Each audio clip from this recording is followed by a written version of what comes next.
So, welcome everyone. This is an interview that Jess is helping out with, asking some questions that are very typical in a day-to-day life for us as financial advisors. Over to you, Jess. Great. So, Dom, what would you find the value for me in health insurance while I regularly see specialists through the public health system? Okay, again, very good question. Now you've actually asked two questions there in one, so I'm just going to pull that apart a bit. First up is, what's the value of health insurance, medical insurance, when in New Zealand we are fortunate enough to have a public system that is relatively good. And by relatively good, I mean, when you look at other countries in the OECD, our public system is actually pretty good. However, we also know that it's under a lot of pressure and there's a lot of stress. So the value from that perspective is, if you haven't got health insurance, the value then is, it always comes down to two things. So when I ask people, why have you got, or why do you want health insurance? It always comes down to two things. One, they want access to treatment faster than they believe they can get on the public system. And the second reason is they believe they can get access to treatment that they can't get on the public system. Now, two things about that. There's a recent study, the Royal Commission into mental health and public health system, that came out a few months ago. One of the key things that struck me was the MRI machines, it's a major diagnostic tool.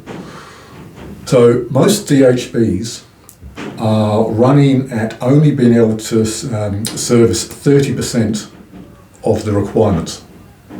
So that means only 30% of the medical diagnostics using the MRI are being performed because they haven't got enough machines or enough manpower to look after. Wow, okay.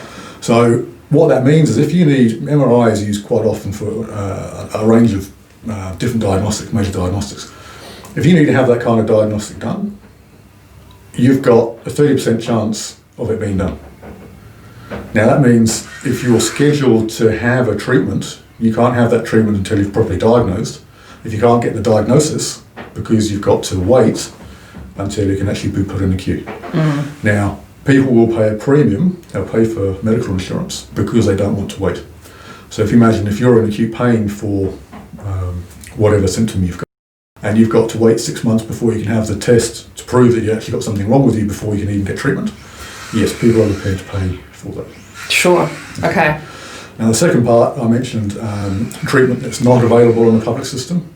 The big one that people hear about a lot, it's in the news a lot, is around cancer and cancer treatments, and specifically around non-pharmac funded treatment, non-pharmac funded drugs. Now with cancer, there's a big one recently, so Keytruda, it's quite a well-known brand for fighting cancers. Yes. It was targeted by Pharmac to be funded by Pharmac, and just in the last 2 months, they've withdrawn that. So people who are expecting to be able to have this wonder drug to help them with cancer, funded under Pharmac, that's not happening anymore. Yes. So people are saying, okay, we'll pay a premium, we'll pay X amount of dollars per month, so that in the event that we have a cancer, we can actually get access to treatment that the public system can't help us with. Okay. Wow, okay. Yeah. Now the second part to your question, so that's the first part, sorry, very long-winded, but that's the first part to your question. The second part to your question is around specialists. That gets a bit harder because it really depends on what specialist you're seeing, how often you're seeing them, okay? And that's going to vary from person to person and conditions to condition. Again, broadly,